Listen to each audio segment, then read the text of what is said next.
বাংলাদেশের প্রেসিডিয়ামের অন্যতম সদস্য বিশিষ্ট আলিম এদেশের 16 কোটি মানুষের ধন্যবাদ দায়িত্বতা মুজাহিদিন আলহা সৈয়দ মৌলানা মুফতি সৈয়দ মোহাম্মদ ফয়জুল করিম সাহেব। প্রধান অতিথি বক্তব্য নিয়ে আসছেন মুফতি সৈয়দ মোহাম্মদ ফয়জুল করিম সাহেব।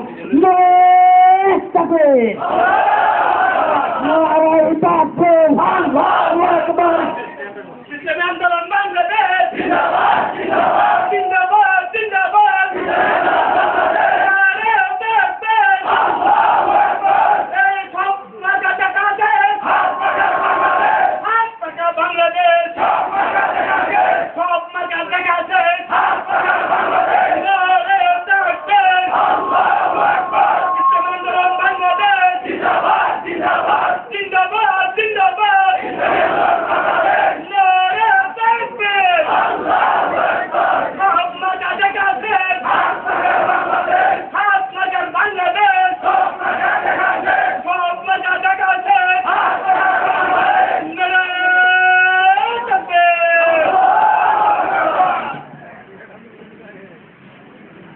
السلام عليكم ورحمة الله وبركاته.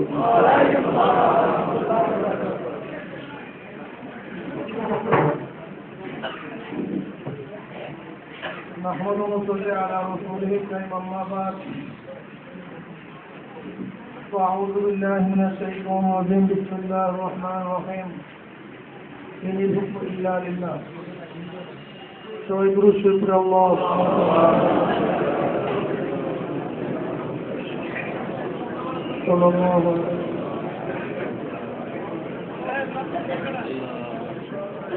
ইসলামী আন্দোলন বাংলাদেশ মানবজীব সাংগঠনিক থানা শাখা কর্তৃক আয়োজিত আজকে কর্মী সম্মেলনের সম্মানিত সভাপতি ওলামায়ে কেরাম,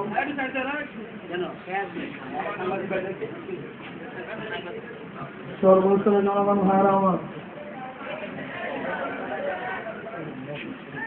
ইসলামী আন্দোলন বাংলাদেশ প্রিয় কেন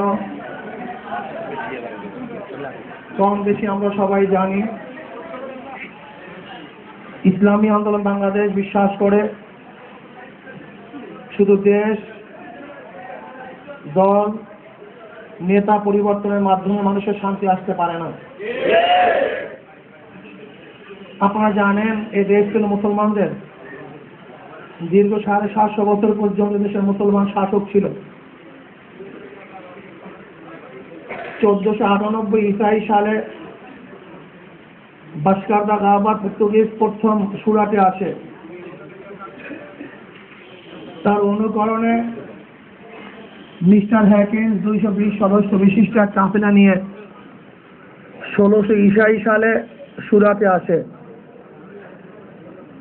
1608 ইসাই সালে তৎকালীন কমবক্ত অদূরদর্শী বাদশাহ আকবরের ছেলে জাহাঙ্গীরের থেকে ইস্ট ইন্ডিয়া কোম্পানির অনুমতি গ্রহণ করে। এরপর থেকে শুরু করে ব্রিটিশ আস্তে আস্তে দেশ দখল করার চক্রান্ত শুরু করে। 1608 থেকে শুরু করে 1717-তে 4টা প্রদেশ দখল করে।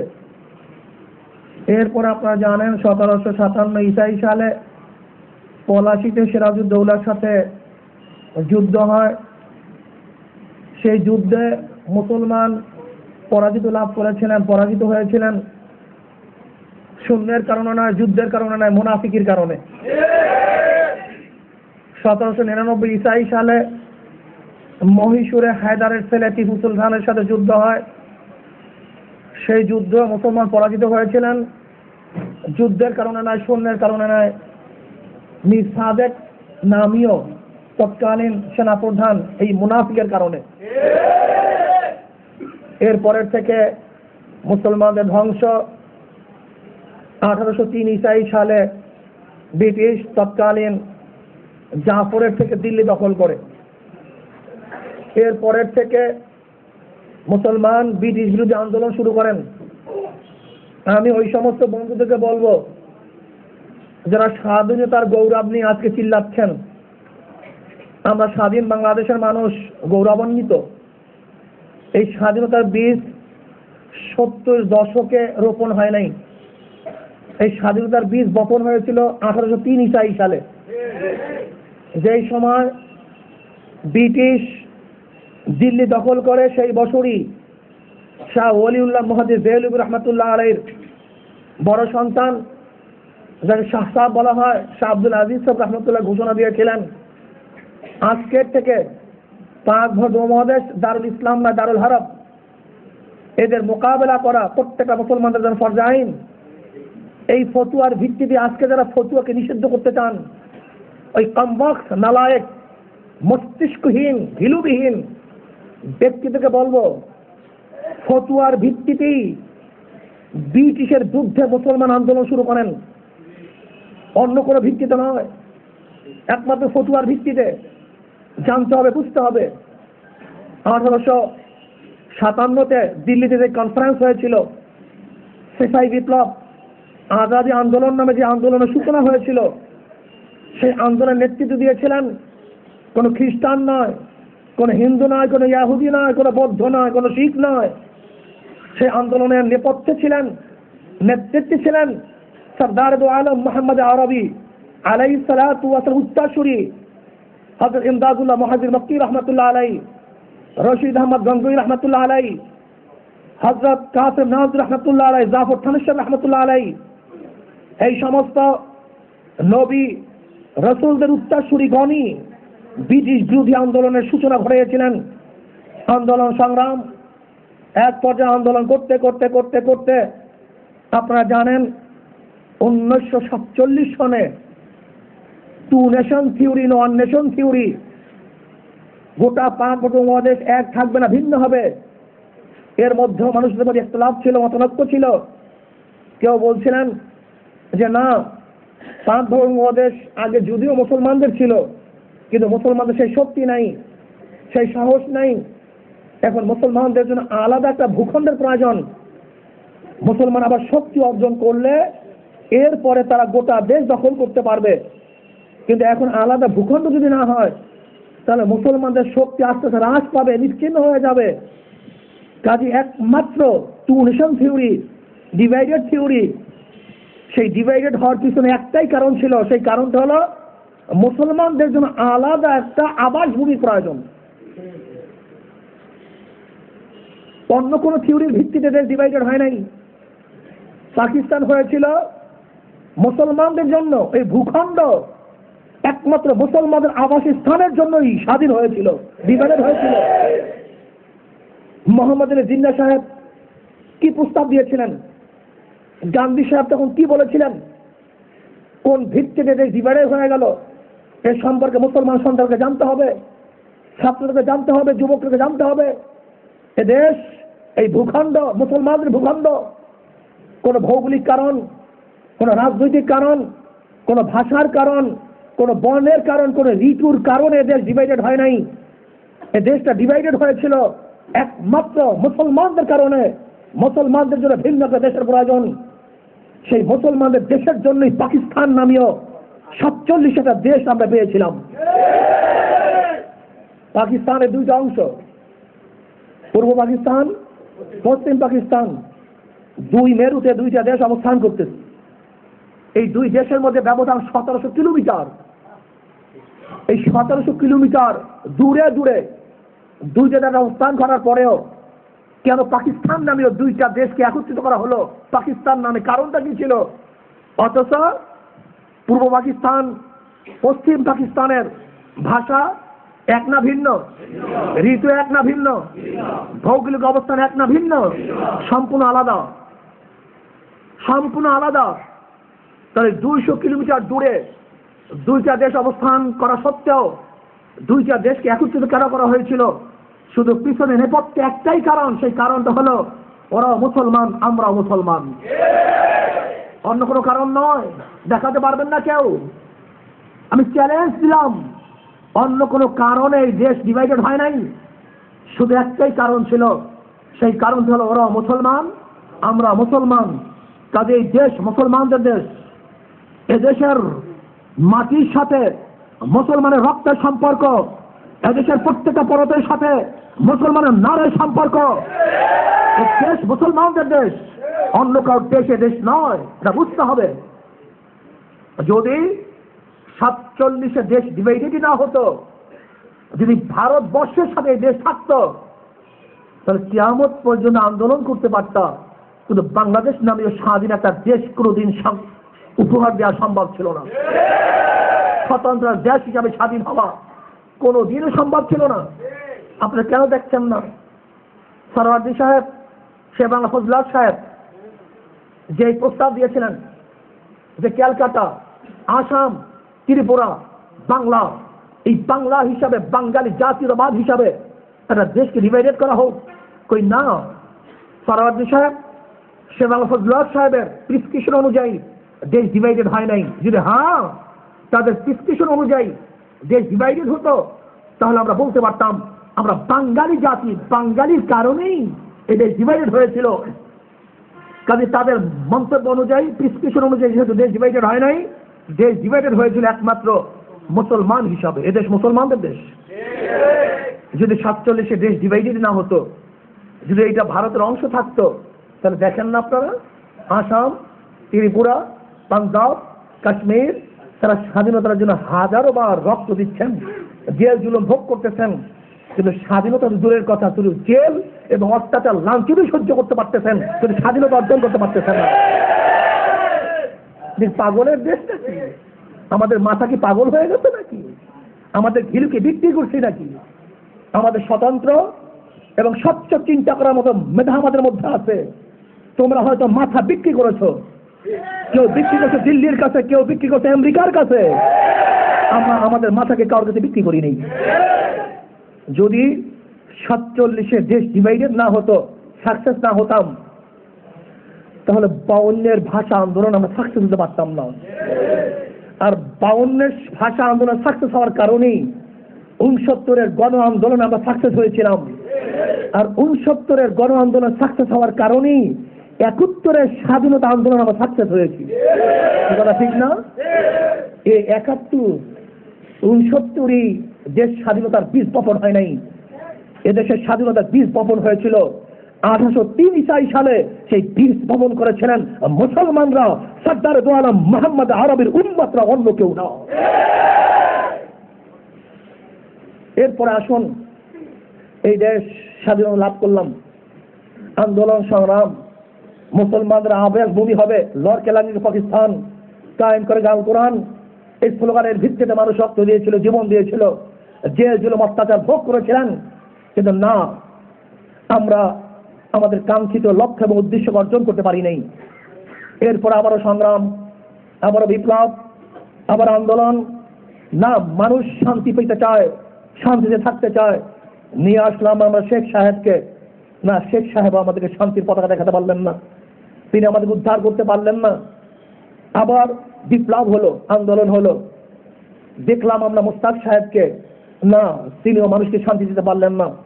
নিয়ে আসলাম জিয়াউর রহমান সাহেবকে, তিনিও আমাদেরকে শান্তির পথ দেখাতে পারলেন না। আবার সেখানে আসলো সত্তার সাহেব, সত্তার সাহেবের পরিবর্তে আসলেন এরশাদ সাহেব। আবার এরশাদ সাহেব তিনি স্বৈরাচার। ব্যাস, আন্দোলন সংগ্রাম, তার বিরুদ্ধে আন্দোলন করে এক কন্যাকে নিয়ে আসলাম, যে কন্যা কোনোদিন রাজনীতির সম্পৃক্ত ছিল না, যিনি ছিল গৃহিণী। আমরা মনে করলাম পুরুষ সব ভজা হয়ে গেছে, নেতৃত্ব দেওয়ার গুণ এদের মধ্যে নাই, যোগ্যতা এদের মধ্যে নাই। 1991 সনে আমরা এক গৃহিণীকে আমরা ক্ষমতায় বসালাম, আসেন আপনি নেতৃত্ব দেন, জাতির রাহনুমাই করেন, পথ প্রদর্শন করেন, হয়তো মানুষ শান্তিতে থাকতে পারবে। 91 থেকে 96 পর্যন্ত তিনি নেতৃত্ব প্রদান করলেন, কিন্তু না, পারফরমেন্স ভালো দেখাতে পারলেন না। আবার 96 নির্বাচনে আমরা এক মনস কন্যা, ওরে সুবহানাল্লাহ, এক মনস কন্যা, আমি তাকে বলি দেশ খেকো এবং ইমান খেকো কন্যা। 96 এক মনস কন্যাকে নিয়ে আসলাম, যে না, আপনি মুজিব কন্যা, মনস কন্যা, আপনি দেশ চালান। উনি 96 থেকে 2001 পর্যন্ত নেতৃত্ব দিলেন, চেষ্টা করলেন, কিন্তু মানুষ শান্তি পেল না, তারা ভালো পারফরমেন্স দেখাতে পারলেন না। আবার 2001 নির্বাচনে ওই 91 থেকে 96 পর্যন্ত হারুয়া যে ফেল করেছিলেন, ব্যর্থ হয়েছিলেন, আবার এদেশের মানুষ দ্বিতীয়বার চান্স দিলেন, আসেন, মনে হয় একবার পারেন নাই, দ্বিতীয়বার চেষ্টা করেন, হয়তোবা এদেশের মানুষকে শান্তি দিতে পারবেন।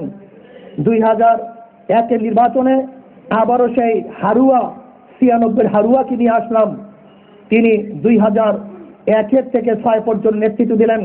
এদেশের মানুষ আবার আন্দোলন, আবার সংগ্রাম, না শান্তি চাই, মুক্তি চাই।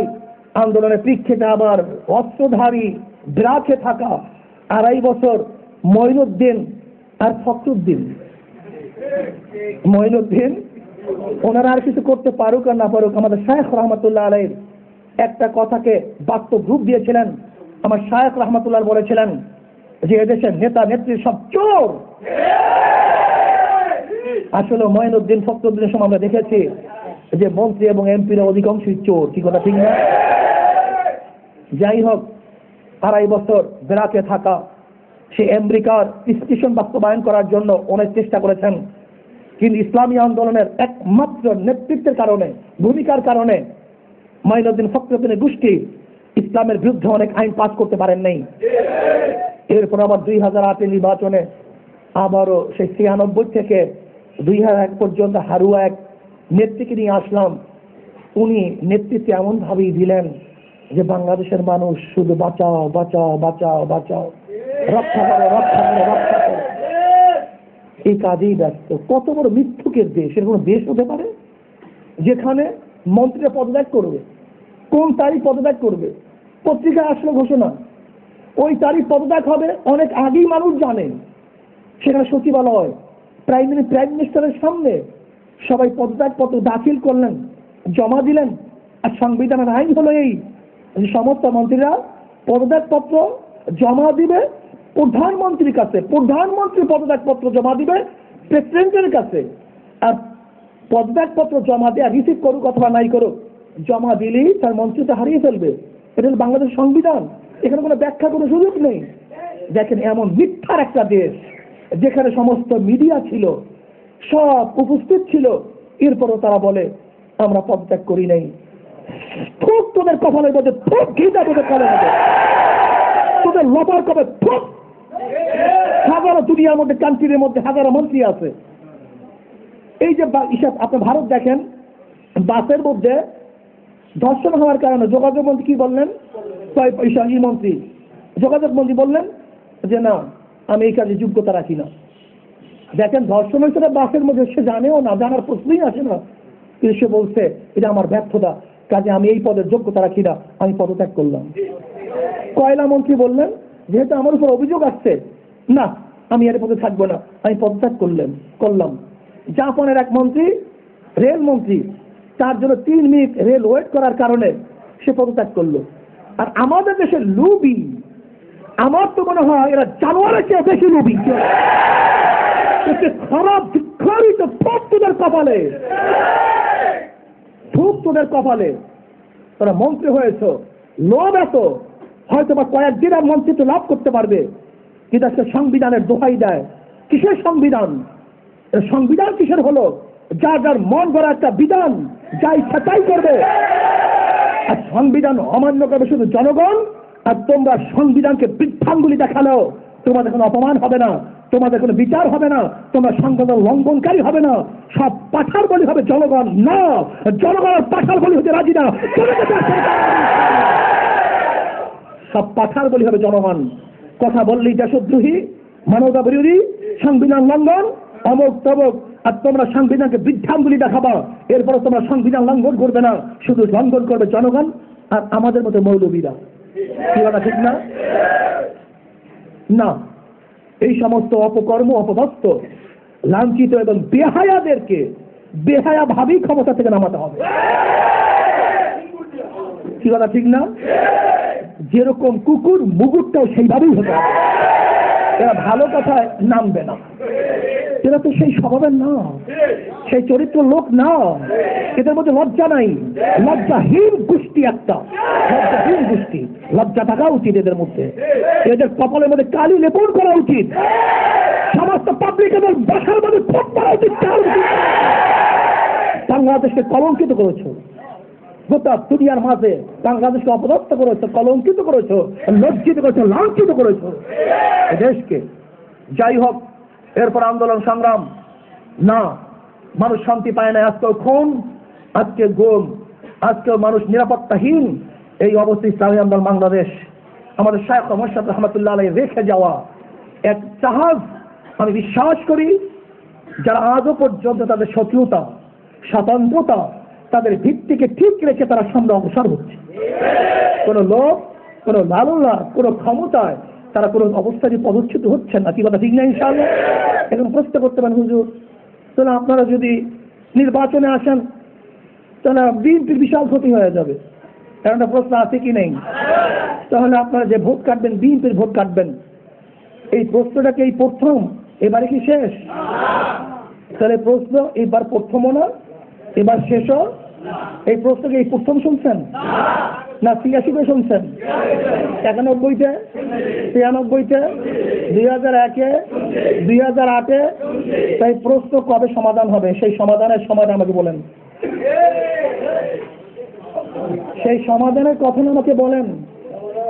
যদি মনে করেন এই প্রশ্নের উত্থাপন এবার হয়েছে, সমাধান এবার হয়েছে, তাহলে বিবেচনার বিষয় আছে। কি কথা ঠিক না?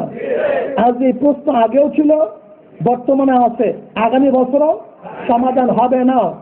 তাহলে আগামী বছর যে প্রশ্ন আসে, তাহলে ইসলাম কবে ডেভেলপ হবে? আমাকে সেই প্রশ্নের জবাব দেন। ইসলাম কখন অগ্রসর হবে? এই প্রশ্ন তো আগামীতেও করবেন। জালেমকে ঠকাও, ঠেকাও, অমুককে ঠেকাও, তমুককে ঠেকাও না। তুমি যদি সত্যিকার আওয়ামী লীগকে ঘৃণা করো, তাহলে তোমাকে মনে রাখতে হবে ধানের শীষ নয়, তুমি হাত পাখা গ্রহণ করো। তাহলে তোমার কথা সত্য না, তুমি সত্য কথা বলেছো। কি কথা ঠিক না? তুমি যদি অরিজিনালি আওয়ামী লীগকে ঠেকাতেই চাও, তাহলে হাত পাখা গ্রহণ করলে তো আওয়ামী লীগ ঠিক যাবে। কি কথা ঠিক না? না, ওরা আসলে নেপথ্যে, ওদের নীল একটা নকশা আছে। ওরা মানুষকে ধোঁকা দেওয়ার জন্য, ইসলাম থেকে বিমুখ করার জন্যই ওরা এই কথা বলে।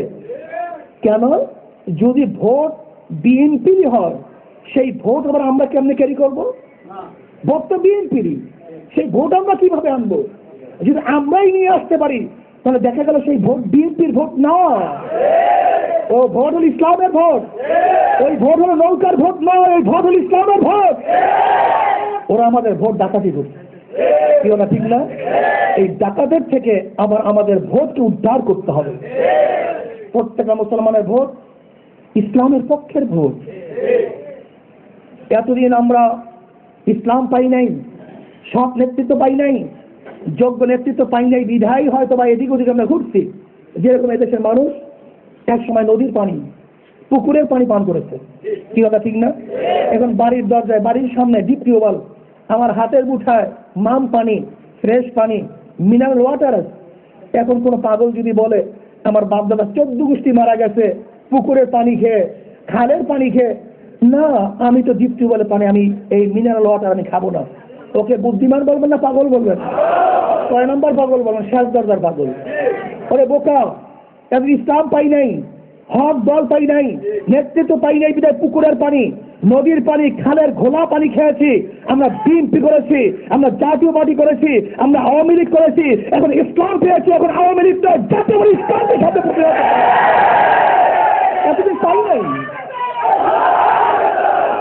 এতদিন পাই নাই। পানি নাই, তাইয়াম্মুম করি। পানি দেখছি, তোমার তাইয়াম্মুম ভাঙ্গার দরকার নেই, এমনি ভেঙে গেছে। কি বলা ঠিক না? হ্যাঁ মুসলমান, ইসলাম পাও নাই, বিভিন্ন দল করেছো, এখন ইসলাম সামনে আসছে, তোমার অন্য দল থাকতে হবে না, তোমার অন্য দল এমনিতেই শেষ হয়ে গেছে, মুসলমান ইসলাম দলে চলতে হবে। কি বলা ঠিক না? প্রিয় বন্ধুগণ, ইসলামী আন্দোলন বাংলাদেশ বিশ্বাস করে, হাঁটি হাঁটি পা পা করে তারা অগ্রসর হচ্ছেন। ইনশাআল্লাহ এই বাচ্চা একদিন ছোট থাকবে না। যদি আজকে ছোট শিশু, আল্লাহ পাক রব্বুল আলামিন কালামে পাকের মধ্যে ফরমান, কাযরুন আখরাজা শাকাহু ফাআযারহু ফাস্তাগলাযা ফাস্তাওয়া আলা সুকি। যদি আজকে ছোট একটা চারা গাছ মনে হয় যেন ফুৎকারদের ভেঙে যাবে, যদি চারা গাছ থাকবে না, সে মোটা হবে, তার ছাদ মোটা হবে, তার মধ্যে ডাল আসবে, ফুল আসবে, ফল আসবে, মানুষ ফলকে উপকৃত হবে, ওই গাছের ছায়াতে সমস্ত মানুষ আশ্রয় গ্রহণ করবে, ইসলামী আন্দোলন বাংলাদেশ যদিও আজকে একটা ছোট চারাগাছ, এরা ছোট থাকবে না, চারাগাছ থাকবে না, তারা মোটা হবে, সংগঠন ছড়িয়ে পড়বে, গোটা বাংলাদেশ ইসলামী হুকুমত তৈরি হবে ইনশাআল্লাহ।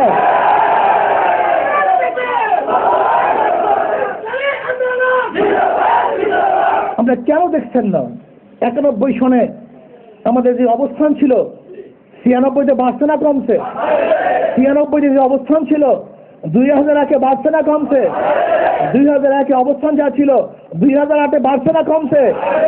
আগামী নির্বাচনে আমরা বিশ্বাস করি ইনশাআল্লাহ যদি ঠিকমতো কাজ করতেই পারি, 1 কোটি ভোট যদি ইসলামের পক্ষে আনতে পারি, তাহলে পরবর্তী নির্বাচনে ইসলামকে বাদ দিয়ে দেশের ক্ষমতায় যাওয়ার কেউ চিন্তাও করতে পারবে না। প্রশ্নই আসে না, প্রশ্নই আসে না। কি কথা ঠিক না? Islami Andolan Bangladesh, no east no west, no Awami League, no BNP, Islam is the best. না, ধানের শীষ নয়, নৌকা নয়, নাঙ্গল নয়, আমার শান্তির প্রতীক, আমার প্রতীক হলো পাখা। কি কথা ঠিক না? হাত পাখাই আমার প্রতীক। এই প্রতীককে সামনে নিয়ে অগ্রসর হতে হবে, ঘরে ঘরে দাওয়াত দিতে হবে। আমি বিশ্বাস করি যদি আপনি দাওয়াত দিতেই পারেন, তাহলে মুসলমান যার মধ্যে ঈমান আছে সে হাত পাখার বাহিরে ভোট দেওয়ার কোনো যুক্তি নাই, দিতে পারে না। আমরা কেন নির্বাচন অংশগ্রহণ করি? কারণটা কি? ভোটের জন্য কেন দৌড়াদৌড়ি করি? কারণটা কি? নামাজ পড়েন ব্যক্তিগত লাভ, নামাজ না পড়েন ব্যক্তিগত ক্ষতি, রোজা রাখেন ব্যক্তিগত লাভ, রোজা না রাখেন ব্যক্তিগত ক্ষতি। কিন্তু এই সিল ভোট এটা ব্যক্তির সাথে সম্পৃক্ততা না। এই ভোটের মাধ্যমে দেশ থাকতেও পারে, যেতেও পারে। এই ভোটের মাধ্যমে ইমান থাকতেও পারে, যেতেও পারে। এই ভোটের মাধ্যমে মদের পক্ষে আইন হতেও পারে, নাও হতে পারে। এই ভোটের মাধ্যমে সুদের পক্ষে আইন হতেও পারে, নাও হতে পারে। এই ভোটের দ্বারা পোস্টকোয়ার্টার আইন থাকতেও পারে, নাও থাকতে পারে। এই ভোটের মাধ্যমে আল্লাহর উপর আস্থা বিশ্বাস থাকতেও পারে, উঠাতেও পারে। কাজে এই ভোট ব্যক্তির সাথে সম্পৃক্ত নয়, এই ভোট দেশের সাথে, ইমানের সাথে, ইসলামের সাথে, শান্তির সাথে সম্পৃক্ত। কি একমত না দ্বিমত? যদি তাই হয়, একটা বেনামাজিকে নামাজি বানাবার জন্য আমাদের যত চেষ্টা সাধনা, পাও ধরাধরি, একটা বিরোধীকে রোজাদার বানাবার জন্য আমাদের যত চেষ্টা, যত সাধনা, যত পাও ধরাধরি, তাহলে অন ইসলামিক পক্ষের থেকে ইসলামের পক্ষে একটা ভোটারকে ভোট দেওয়ার জন্য কত চেষ্টা করা উচিত, কত সাধনা করা উচিত, কত অর্থ ব্যয় করা উচিত, কত সময় ব্যয় করা উচিত, কত হাজার বার পায়ে ধরা উচিত। এই ভোট ব্যক্তির সাথে সম্পৃক্ত না, এই ভোট দেশের সাথে, জাতির সাথে, ইসলামের সাথে, ইমানের সাথে সম্পৃক্ত। এই জন্য ইসলামী আন্দোলন বাংলাদেশ বিশ্বাস করে যদি একজন ভোটারকে অন ইসলামিক থেকে ইসলামের পক্ষে ভোট দেওয়াতে পারেন, এর চেয়ে বড় সওয়াব এই গোটা দুনিয়ার মধ্যে আর কিছুই থাকতে পারে না। ইসলামী আন্দোলন বাংলাদেশের প্রত্যেকটা নেতা কর্মী নিজের খেয়ে, নিজের সময় ব্যয় করে, নিজের অর্থ দিয়ে ইনশাআল্লাহ এই হাত পাখা মার্কায় ভোট কালেকশন করার জন্য যারা মরি হয়ে আছে, তাদের টাকার প্রয়োজন নাই, তাদের অর্থের প্রয়োজন নাই, তারা জেলে যাবে না, জুলুম অত্যাচার সহ্য করবে, এই সমস্ত চিন্তা তাদের মধ্যে নাই।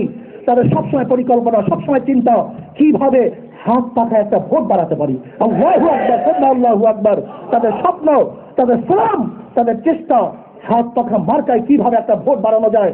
আমি বিশ্বাস করি ইসলামী আন্দোলন প্রত্যেকটা কর্মী এবং সমর্থক, ইসলামের যারা মহব্বত করি, প্রত্যেকে যদি আজকের থেকে চেষ্টা করি না, হাত পাখা মার্কায় একটা ভোট বাড়াতেই হবে, বাড়াতেই হবে যে কোনো মূল্যে, তাহলে ইনশাআল্লাহ আগামীতে এই হাত পাখাই বিচার গ্রহণ করবে, অন্য কোনো প্রতি বিচার গ্রহণ করবে। কি রাজি আছেন ইনশাআল্লাহ? কাজে আসুন আমরা সম্মিলিত ভাবে সবাই ঐক্যবদ্ধ ভাবে ইসলামকে অগ্রসর করার জন্য, আগামী ইসলামকে ক্ষমতা নেওয়ার জন্য, ইসলামের শক্তি বৃদ্ধি করার জন্য সব মার্কার দেখাচ্ছে, সব মার্কা হাত পাখা, এই স্লোগান নিয়ে আমরা সামনে অগ্রসর হই। আল্লাহ পাক আমাকে এবং আমাদের সবাইকে কবুল করে নেন। এই নরসিংদী এক থেকে আমাদের আলহামদুলিল্লাহ এই হাত পাখা মার্কা সৈনিক সিপাহসালার হাজী বেলায়েত হোসেন সাহেব, মানে আলহামদুলিল্লাহ উনি প্রার্থী নয়, প্রার্থী আমরা সবাই। কথা ঠিক না? নামাজে আমরা যাই, নামাজ আমার সবাই নেই, ইমাম সাহেবের নামাজ, কিন্তু সমস্ত মানুষ ইমামতি একসাথে করতে পারে না, বিধায়ী আমাদের মধ্য থেকে আমরা বললাম হুজুর আপনি যান, কিন্তু এখন ইমাম সাহেব রুকুতে যাবে, আপনি দাঁড়াই থাকবেন না? তাহলে পড়ুক ইমাম সাহেব নামাজ। ইমাম সাহেব সেজদা যাবে, আপনি দাঁড়াই থাকবেন, রুকুতে যাবেন, তাহলে পড়ুক ইমাম সাহেবের নামাজ বলেই পড়ুক, আমার কোন কথা আছে? এরকম হবে নাকি? ইমাম সাহেব রুকুতে যাবে, আমাকে রুকুতে যেতে হবে। ইমাম সাহেব সেজদা যাবে, আমাকে সেজদা যেতে হবে। আজকে বেলাল সাহেব সবাই যেহেতু একসাথে নির্বাচন করা যায় না বিদায় আমাদের পক্ষ থেকে একজনকে সামনে ইমামতি দেওয়ার দায়িত্ব দিচ্ছি, কিন্তু কাজটা আমাদের সবাই, কথা ঠিক আছে নাকি? সবাই কাজ, আমরা সম্মিলিত, এটা একার কাজ না, কোনো ব্যক্তির কাজ না। আমি দান করব, আমি শ্রম দেব, আমি অর্থ দেব। আমি বিশ্বাস করি এই ময়দানে যদি আপনি জিহাদ করে জিহাদের নিয়তে শ্রম সাধনা অর্থ ব্যয় করতে পারেন, 1 টাকায় 49 কোটি টাকার সব হবে ইনশাআল্লাহ। আমি একটা ঘরের না বলেই পারছি না, কি আপনাদের খারাপ লাগতেছে নাকি? এইটা জিহাদের ময়দান, এর বাস্তব প্রমাণ শোনেন। 1991 সনে আব্বাজান আমাদের হাজী তোফাজ্জল হোসেন সাহেব হোসেন স্প্রিং, এই যে হোসেন টায়ার এর মালিক, শত শত কোটি টাকার মালিক, কিন্তু ফানাফি সাহেব। ওই লোকটা ফানাফি সাহেব ছিল। আব্বাজান যা বলতেন কোনো যুক্তি মুক্তি নাই, মানে যা বলতেন উনি তাই মানতেন। উনি চিটাং ব্যবসা করেন, হোসেন স্প্রিং হোসেন টায়ারের মালিক। আব্বাজান 91 সনে বললেন, হাজী সাহেব যান, আপনি গিয়া নির্বাচন করেন। হুজুর আমি থাকি তো চিটাং, আমার বাড়ি তো মুন্সিগঞ্জ, কিন্তু আমাকে তো কেউ চিনে না। তাহলে যান জেহাদের নিয়তে দাঁড়ায় যান। আব্বা যখন খেলা মেরে কথা বলতেন, যান জেহাদের নিয়তে দাঁড়ায় যান। দ্বিতীয় আর কোনো প্রশ্ন করেন নেই। উনি আইসা জেহাদের নিয়তে দাঁড়ায় গেছে। এক মাদ্রাসার সঙ্গে বক্তৃতা করতেছিলেন, উনি এই বয়ানই করতেছেন যে ভাই আসলে তো আমি নির্বাচন করতে আসি নাই, আমার সাহেব বলছে জেহাদের নিয়তে দাঁড়ায় যাও। আমি আসলে জেহাদের নিয়তে দাঁড়াই, তাই একজন মুজাহিদ হিসাবে আসছি, আপনারা তো অংশগ্রহণ করতে পারেন। হঠাৎ ওনার পেইন, বুকে ব্যথা, ওই বক্তৃতা অবস্থায় সবাই ধরাধরের মাদ্রাসার মধ্যে শোয়াইছে, একটু বলে লা ইলাহা ইল্লাল্লাহু মুহাম্মাদুর রাসূলুল্লাহ বলে দুনিয়া থেকে বিদায় হয়ে গেছে। 4 বছর 8 মাস পরে পদ্মার ভাঙ্গনে যখন তার কবর ভেঙে গেছে, তখন দেখে কাপড়ের কাপড় সহ লাশ একেবারে তাজা। এই বয়ান আব্বাজানও করছেন, আমরাও করি। ওয়ালা তাকুলু লিমান ইউকতালু ফী সাবিলিল্লাহি আমওয়াত বাল আহইয়া। এটা আল্লাহ পাকের কোরআনের আয়াত। কাজে আমরা বিশ্বাস করি আমাদের কাজ জিহাদ, জিহাদ ফী সাবিলিল্লাহ, কোনো সন্দেহ নেই। কাজে আল্লাহ পাক আমাকে এবং আমাদের সবাইকে এই জিহাদের ময়দানে অংশগ্রহণ করে কাজ করার তৌফিক দান করেন। আল্লাহুম্মা আমিন। আল্লাহ আপনি আমাদেরকে কবুল করে নেন।